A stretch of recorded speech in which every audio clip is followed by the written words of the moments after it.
All right, it's 2 o'clock, so I guess we'll get started. Welcome to the third webinar in our Environmental Matters webinar series entitled MS4 Permits. Our speaker today is Diane Nelson, the Stormwater Coordinator for the Environmental Services Division here at the City of Superior. So I'm going to hand this over to Diane now.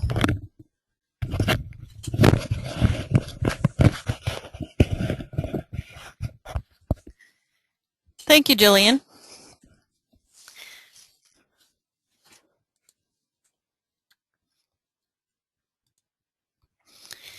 First of all, people always ask me, what is an MS4? So we have an MS4 permit, and MS4 stands for Municipal Separate Storm Sewer System. An MS4 is actually more than people think. People often think of the pipes underground as part of our conveyance system, but our conveyance system includes everything that conveys stormwater from where it lands until it hits Lake Superior. So it's a combination of municipal streets that they run on, the catch basins that they fall down, the curbs, the gutters, the ditches, the constructed channels, and the storm drains. Our MS4 even includes the rivers and creeks in the city that help transport that water out to Lake Superior. So why is this important? Well, EPA has now said all MS4s are going to be regulated under a Stormwater Phase 2 permit. Here's a copy of the cover page for the permit that we have. It actually comes from the Wisconsin DNR. It's called a WPDES permit. And we were issued our permit on January 19th, 2006. You might notice that it says it expired December 31st, 2010. The DNR has not yet reissued this permit, and until they do, this permit will stay in effect. So why do we have a permit? Well, we get a lot of rain. Sometimes a lot of rain.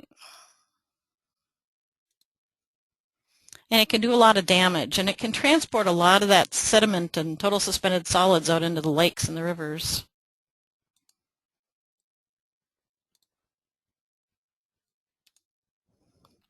So what do we have to do with this new permit that we have? The city first must meet 6 minimum control measures to comply with the stormwater rule that EPA put out. The stormwater rule affects everyone across the nation, not just people in Superior or Wisconsin or even the Great Lakes area. We have to develop routine O&M procedures for our conveyance system, so we have to maintain it in the way that it is needed to be maintained so it conveys that stormwater where it needs to go. And we need to develop and maintain accurate maps of the city and the conveyance system, which kind of sounds like a no-brainer, but I was amazed when we started this how much of our conveyance system was actually unknown to us. Often storm sewer pipes are put in by developers and not through the city, and we don't always get accurate maps of what's been put in. So the 6 minimum control measures include public education and outreach, public involvement and participation, illicit discharge detection and elimination, construction site pollutant control, post-construction stormwater management, and pollution prevention. Our public education program is called our PEER program. It's Public Education Involvement and Relations. As part of our PEER program, we're part of the Regional Stormwater Protection Team. And we have tours that we do, presentations we do, workshops, committee meetings, volunteer activities. We have booths at any fair. We can get our self in the door. We develop brochures, web pages. All that stuff helps us meet our public education requirements. Our illicit discharge and detection and elimination requirement requires that we've developed an ordinance that requires us to make sure people aren't dumping things down the storm sewer that they shouldn't. We have to do field screening. We have to have a stormwater hotline. We have to follow up on the calls and comments we get on the hotline. We have to do storm sewer inspections. We have to train our staff to know what to look for. Not all of your illicit discharges are going to be quite as obvious as this one. Construction Site Pollutant Control Program also involves developing an ordinance. and site inspections, and public input.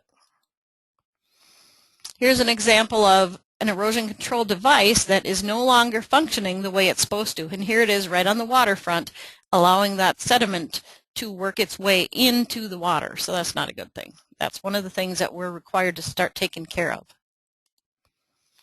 Post-construction stormwater management, we have an ordinance for this as well. This requires the larger projects in town, the ones that are an acre or more, to develop something on site that's going to handle that peak flow and the total suspended solids that will come off their property after construction is done.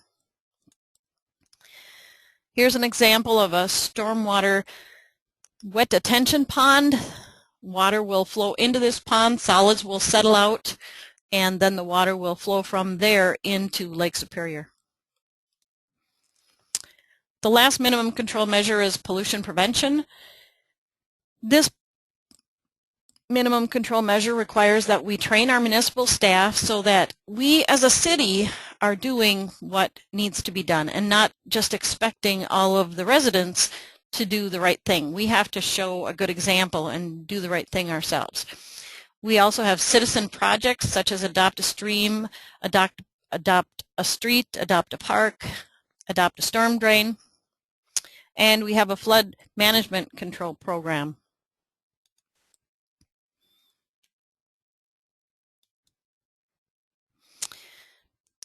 Of the ordinance that we've created for these requirements is our stormwater utility and fee ordinance, our erosion control ordinance. We actually had one that had to be revised to include all the new requirements in our DNR permit, our post-construction ordinance, and our illicit discharge ordinance.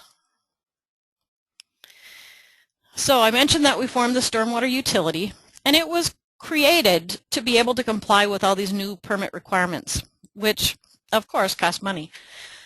Also to manage and control and minimize the adverse effects of stormwater runoff, to protect property, natural resources, public health and safety, and the general welfare of the city residents, and to do it in as fair and cost-effective a manner as possible.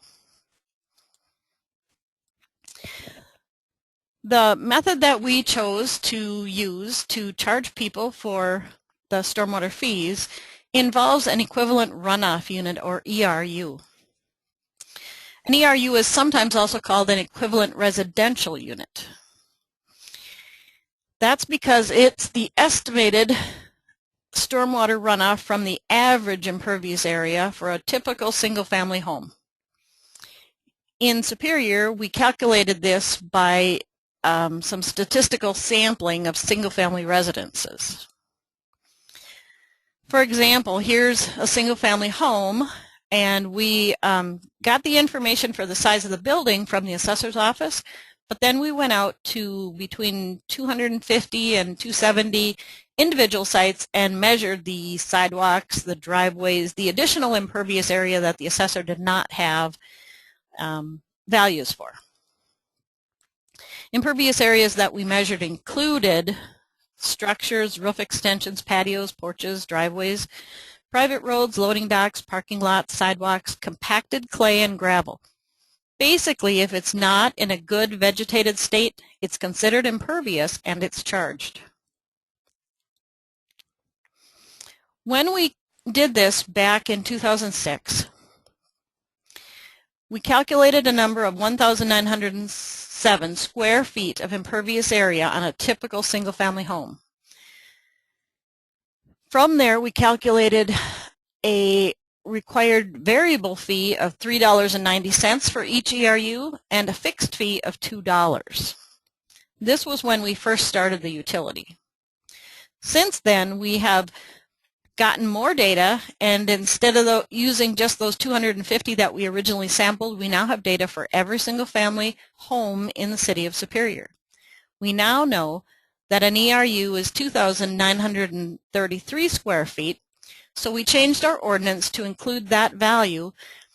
When we changed our ordinance, we eliminated the fixed fee of $2 and raised the variable fee to $5.90. Because we have just one fee now, instead of being called the variable, it's just the stormwater fee. To determine how much impervious area was on the non-single family homes, we used the most accurate data we had available. We had some aerial photography, we had the county parcel information, we had some GIS stuff, and we did those on-site surveys. Now, all the single-family homes were all charged $5.90 per month, but all the non-single-family homes were actually measured, and this is how we did that. First, we took an aerial photo. Here's an example of a church in the city of Superior. We overlay the parcel layer on so you can see this church owns 4 parcels in the area. Then our GIS technicians are going to come in and they are going to draw a polygon around the boundary of each impervious area. They actually identify each area as to what it is, if it's concrete, if it's blacktop, if it's building, if it's sidewalk. At some point in the future we may need that information, but right now we treat all impervious area the same. The computer program is able to calculate exactly how much impervious area is identified by these polygons. In this case, you can see the table up above. 2 of them have 0 for impervious area, and the other 2 have impervious area identified. In this example, there were about 63,000 square feet of impervious area, which equated to 33 ERUs. The monthly variable fee then became $128.70. When you added that to the $2 fixed fee, this church paid a monthly charge of $130.70. With our new calculations, this same property now has 21.5 ERUs because we have a larger number for our ERU, but they're paying $5.90 for each ERU instead of $3.90.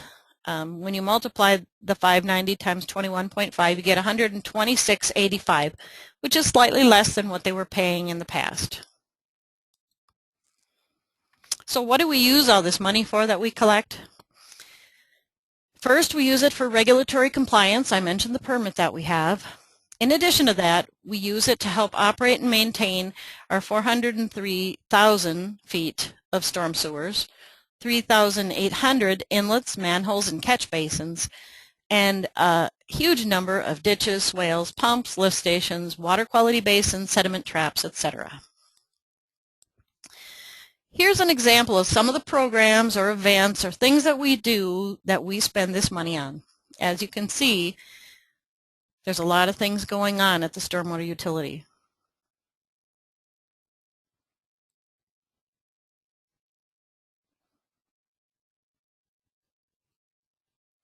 And we're always open to new ideas. If people think of something that they would like us to do that relates to stormwater, we'd be more than happy to see if it's something we can fit into our programs. That's the end of my presentation. Is there any questions?